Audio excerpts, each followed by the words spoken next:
keeping the golden goose laying them eggs, looking after it. Don't take any risks. Thing is, with Anthony Joshua, he's Olympic gold medalist, and in the UK he's a massive star. He sells out stadiums, 70,000, 90,000. Yeah. Huge star. Huge star. The reason I say it's a win-win for Jake Paul is because, listen, if he wins, then he's beating a former heavyweight boxing world champion, certainly one of the best heavyweights of his generation, and of course, a man that is way bigger than Jake Paul. Of course, it's a win. And if he loses, it's still a win for Jake Paul because he had the balls. He was man enough. He was willing to test himself. He would prove everyone wrong, all his critics. I mean, it's come out of the blue, but it's intriguing. And I think from Jake's perspective, I think, he's had a lot of criticism about he is a pro boxer now. The way you want to look at it, he trains as a pro, but, and he's fighting as a pro. They said it's about time he fought some. Joe Rogan and Tyson Fury discussed the possible Jake Paul versus Anthony Joshua fight and questioned why Joshua would agree to it. They argued Joshua and his team look more focused on money than real competition. Fury said Joshua should be fighting him or Deontay Wilder, because those are real heavyweight challenges. Choosing Jake Paul looks more like a business decision than a competitive one. This is a business at the end of the day. And if I was his management team, I'd say stay away from Fury, stay away from Wilder, and we'll just fight the rest of the people and keep making plenty of money. Why do we need to fight? Michael Bisping's reaction to Jake Paul facing Anthony Joshua is based on one idea. Jake has nothing to lose. Bisping says Jake Paul has put himself in a position where winning would bring him huge respect, and losing would still boost his reputation. If Jake somehow beat Joshua, even by luck, he would instantly earn credibility because he toppled a former unified heavyweight champion. But even if Jake loses, Bisping says he still wins because he stepped in with a world-class heavyweight. Jake would be seen as brave and ambitious. For Bisping, all the pressure is on Joshua. Anything less than total domination will make fans doubt his seriousness. Out there on an island by myself, everyone says the same thing, and he would potentially prove all of those critics wrong. Well, yeah, he would, maybe, unless there's some funny business, right?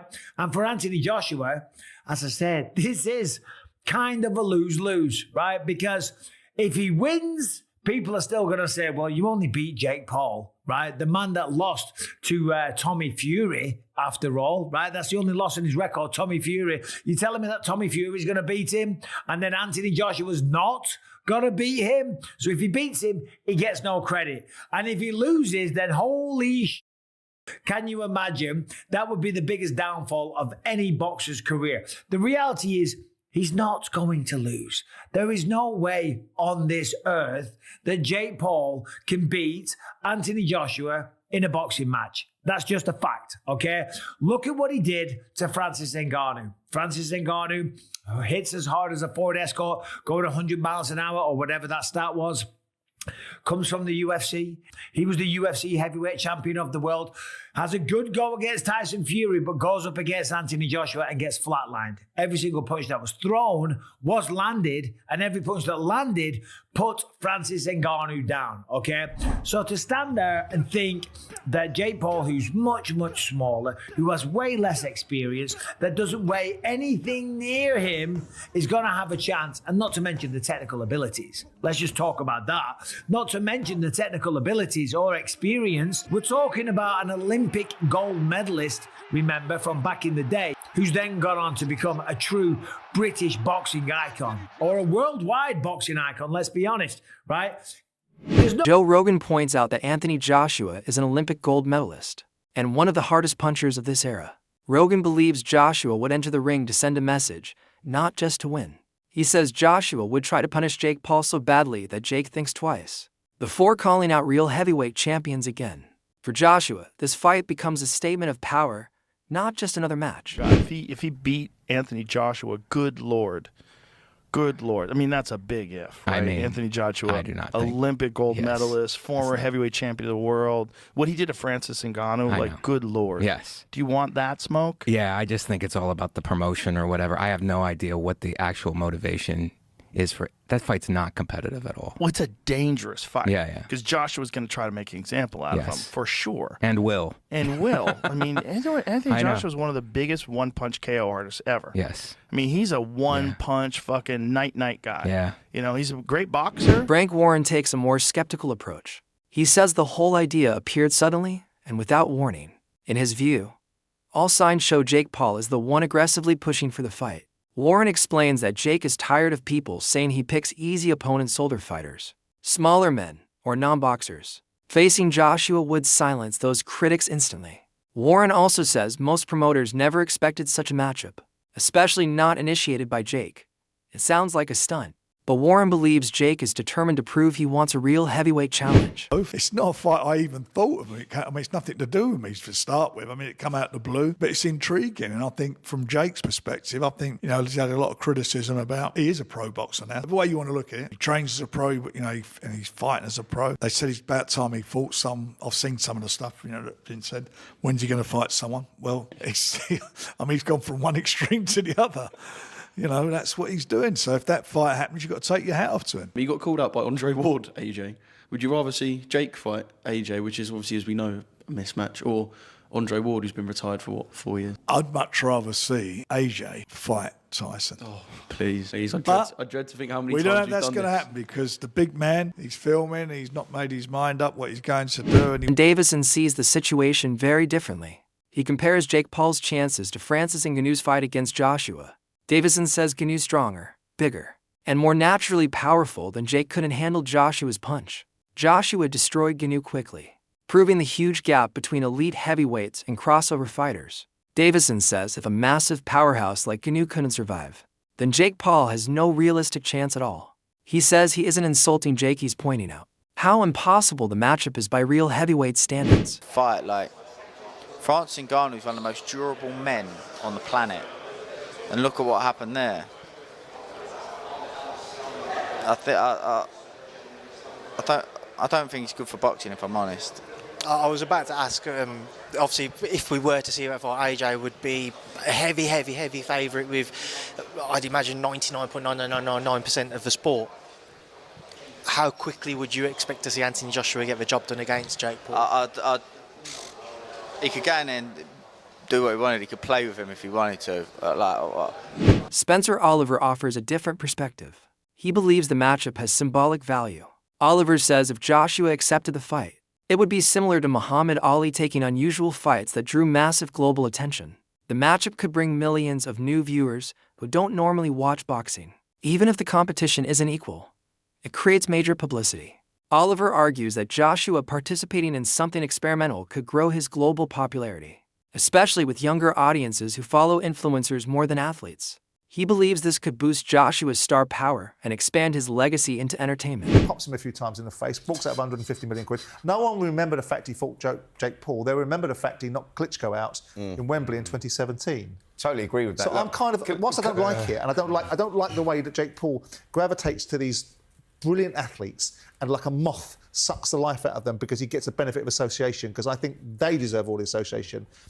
But he is a and there was opportunity there, wasn't there? Listen, commercially, of course it works because it'll be huge and there'll be a load of money on the table. And for Anthony Joshua, it's like sort of, he's going to get rewarded very well with no risk, minimal risk, no risk at all. He's going to go in there and he may then put all this stuff to bed with Jake Paul and calling out all these different champions, etc., etc. So, of course it works. And when you're talking about, the credibility that Joshua's going to get, he's not going to get none now, but are people going to remember that? Of course they're not. Like, when he goes on to do what he does, didn't Muhammad Ali have some sort of strange fight in the middle of his career? Didn't he box? Yeah, he did. He boxed some non-boxing guy and whatnot. Like, people don't remember that. That's what I'm saying. Look, us as boxers, we don't remember stuff like that. It was replicated in Rocky. So, he did a version of fighting Thunderlips, didn't he? So we all know. Joseph Parker says Anthony Joshua should stay focused on real heavyweight opponents if he wants to continue his career. He believes Joshua belongs in meaningful matchups, not influencer-driven events. Parker says fighting Jake Paul does nothing for Joshua's legacy,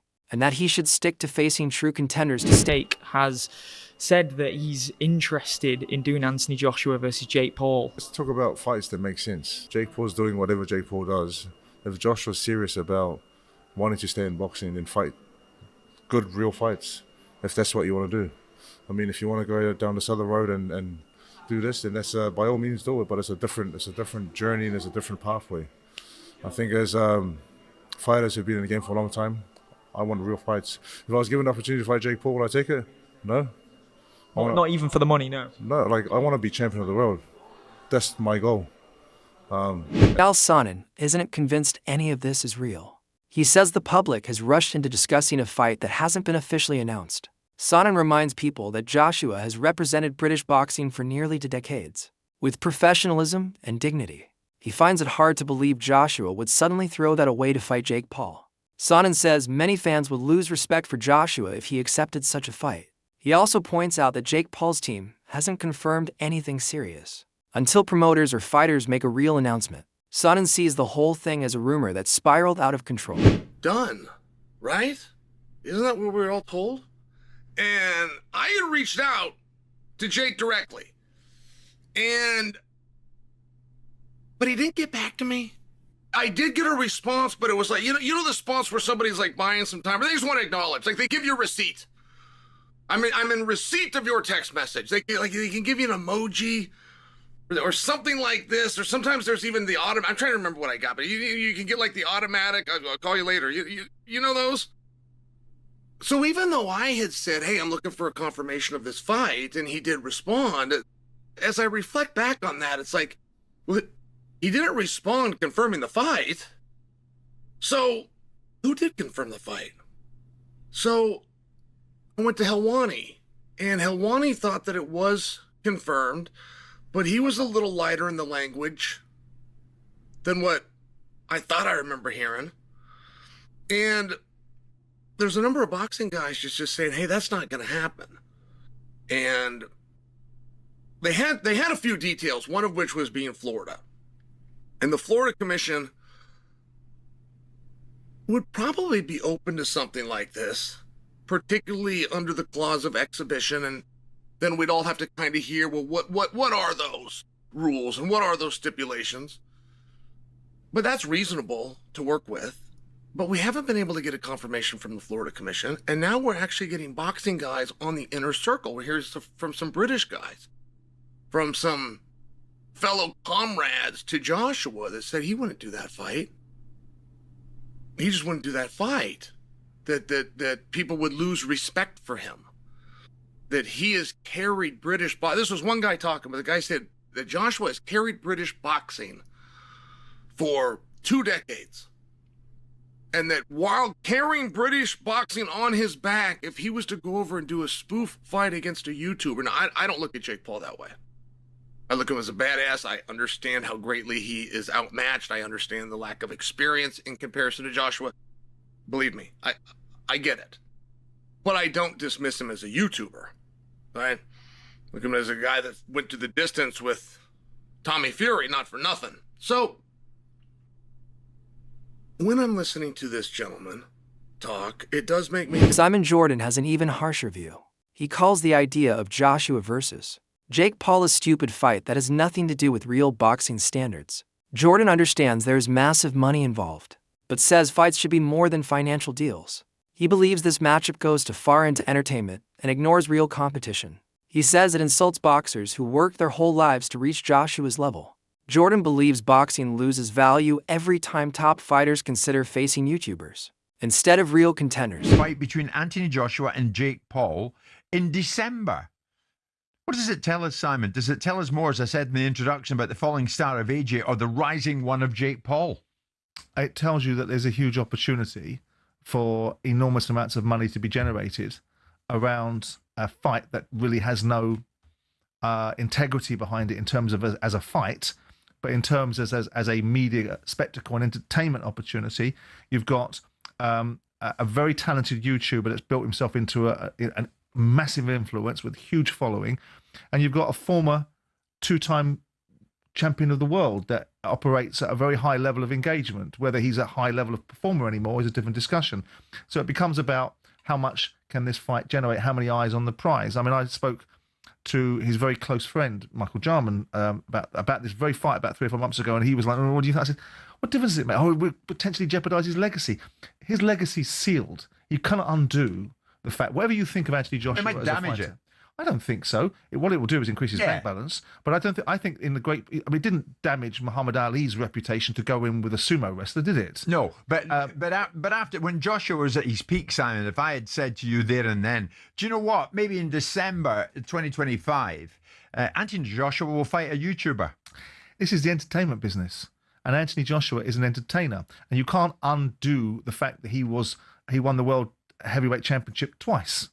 And he fought in some great fights. So why does he need this? Because he's in the business of entertainment. And if an opportunity is presented to him and someone wants to say that we can monetize this to the huge levels that are potentially available, why wouldn't you? It's a walk in the park. You see, you're not having Saturday night. Because I know Tony Bellew adds his criticism and says he won't believe the fight is real until both men walk into the ring. Bellew thinks this is another example of boxing drifting away from its roots. He says the sport needs credibility, and this fight doesn't make sense at all. Bellew doubts the matchup will ever happen because fights of this size require endless contracts, sponsors, broadcasters, and approvals. He can't imagine all those serious organizations agreeing to a mismatch. That looks more like a circus than a competition. Yeah, but very, very likely. 8-rounder, the reported figure is £70 million. When you see it unfold, what's your thoughts? I don't believe a single thing until literally I see them in a ring together. He was supposed to fight Gervonta Davis, wasn't he? Who's 5 stone lighter and is 5 stone lighter and 8 inches shorter. So I don't believe anything. Until they're in a ring together, I don't believe nothing. Obviously, AJ was meant to fight in an 8-rounder. I think Eddie said to me earlier against an 8-rounder. Yeah, okay. Against a top 120 opponent on BoxRec that none of us would have heard of. Okay. Just a kind of confidence, go and get a knockout type victory.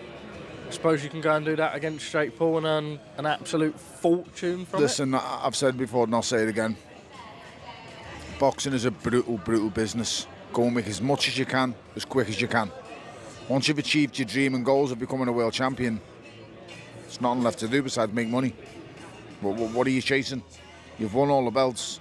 You know, I think he's missing a WBC. I think that's about it. Go and get the belts and that's it. Move on. Do you believe it should be sanctioned? What I believe doesn't matter. No, but I'm just curious. What I believe doesn't matter because some governing body will. Of course. Or some sanctioning body will. Of course. Some the Florida State organisation. Yeah, absolute maniacs. But you know, that's another argument. That's another cause. It's like the one I heard Chris Eubank Sr. talking about on the radio the other day. You're talking about safety of fighters. Champ, you were the worst for it. You went up to cruiserweight when you were super middleweight and didn't do it once but twice.